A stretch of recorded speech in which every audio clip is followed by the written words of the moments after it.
سلام دوستان عزیز، امیدوارم هر جای دنیا هستین خوب و خوشحال باشین. صبح بخیر، به یک صبح پر از برفی و خوب خوشی دیگه خوش آمدین. امروز آمدیم ساعت 9 بجه صبح است و ما آمدیم که یک کمک اسکیت بازی کنیم. این منطقه‌ای که می‌بینین در کل به نام اورم بری است. اورم به معنای مار و بری به معنای کوه. یک کوه مارها که قبلا مار بوده اینجا است. این منطقه از طرف خود زمین شهرداری اینجا این هم جایی برای کسایی که نوجوان هست یا برای کسایی که میخوای اسکیت بازی کنن قشنگ جور بونه. هر صبح من جور بونن بخاطر اینجا باید هر صبح جوشن بخاطر که برف زیاد میاد. پس با ما باشین تا آخر ویدیو ببینیم که چه رقم میشه.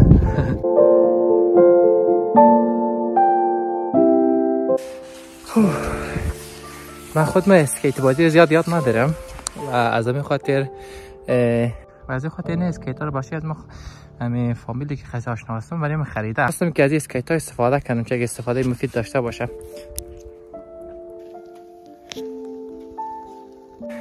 این بنده خاطرید که من در حال فیلم برداری هستم به خاطر از اینکه فیلم از من خراب نکنه از بغل از ما تیر شد. اگر ببینید این خطایی هست که کل گده اینجا همه اسکیت بازی مونه.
این روز یک هوای خیلی خوبی است. یک حسی خیلی خوبی است آدم در وسط جنگل باشه تنها بشین از زندگی خود فکر کنه، از زندگی که اینجا هستم. از همین خاطر تمام انسان ها در نظر از ما حداقل ما یک دفعه نیاز داره که در خلوت خود خوب باشه، در خود فکر کنه، در زندگی خود فکر کنه، در جایی که رسیده فکر کنه، ببینه از جایی که رسیده راضی است راضی نیست، ببینه از جایی که رسیده. یک نفر هم از بخون تیر شد مرا تشویق کرد، گفت که دفعه اول تاسته. ما گفتم نه دفعه اول نیست و چند دفعه رفتیم.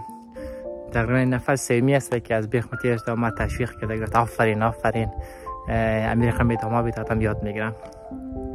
و در مورد زندگی میگفتم از همین خاطر نظر از ما چون که در حال روز از 24 ساعت شاید آدم 6 ساعت 7 ساعت زندگی آدم قد و گوشی یا رسانه‌های اجتماعی سر و خورد داشته باشیم بالا پایین و 24 ساعت فیسبوک، اینستاگرام، یوتیوب و تیک تاک و از همین خاطر انسان ها به نظر از من لازم داره که حداقل 1-2 ساعت 3 ساعت پیش خود بشینه فکر کنه در مورد زندگی خود دیگه. و امروز هم یک روز خیلی خوب بود برای از من و این زیبایی که شما میبینین آدم هیچ وقت تا وقتی که خودش در اینجا آمده نمیتونه ببینه و حس کنه. و ما حالا تقریبا نصف راه رو رفتیم، 5 کیلومتر است. ما 2.5 کیلومترش رفتم، نزدیک 2.5 کیلومتر شاید یک 10 دفعه استاد شده باشم.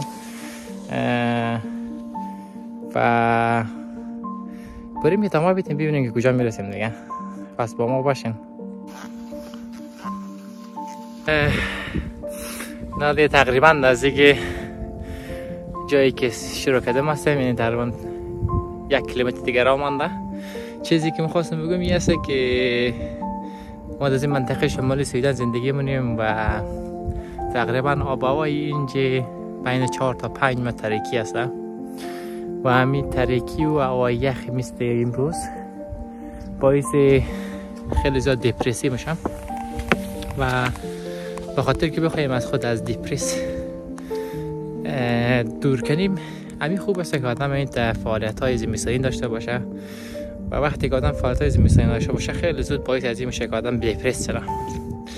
و از این خاطر برای یک پیشنهاد از من برای تمام کسایی که مخصوصا در شمال سویدن یا کشورهای مثل کشورهای سویدن که هوای سرد داره و 4 تا 5 متارکی داره، این است که کوشش کنین مثل خود مردم سویدن خود را وفق بدین و اسپورتایی که یا انجام میده اسکی و نمیفهمم اسکی رو یخ و دیگه اینا رو یاد بگیرن خیلی واقعا اینجا خسته کن تمام بشه برای آدم. مثل این روزا اگه شما میبینید آب و هوا اینا تقریبا منفی 8 درجه هوای خیلی خوب است اینجا، ولی اگه من میخواستم میتونستم در داخل تخت باشم و خواب کنم یا در خانه باشم یک فیلم نگاه کنم و آدم همیشه خودش در مورد زندگی خود تصمیم میگیره و من تنها چیزی که میتونم بگم یه پیشنهاد دارم که همین که کوشش کنین فعالیت‌های زمستانی مثل فعالیت زمستانی مردمی هم که مردم همون جامعه داره همین سبزا انجام بدین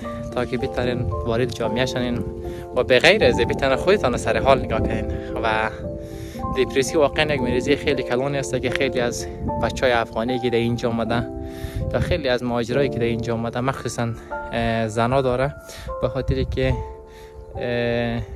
سویدن واقعا یک جای خیلی سرد و جای خیلی تنهایی است. یعنی تنهایی در این معنی که یه رقم خیلی سخت است که با خود مردم سویدن آدم ارتباط برقرار کنه تا که آدم کوشش نکنه خودش. و این نمیتونه یک اسپورت ها یا نمیتونه یک فعالیت ها یک راهی برای ارتباط برقرار کردن در جامعه است.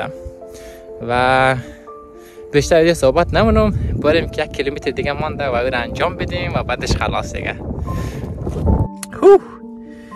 یم از 5 کیلومتر امروز وقتی که صبح ما آمدیم اینجا تقریبا در اینجا پارکینگ 4-5 یعنی بیشتر ماشین نبود و حالا سعی کردیم تقریبا پارکینگ پر شده.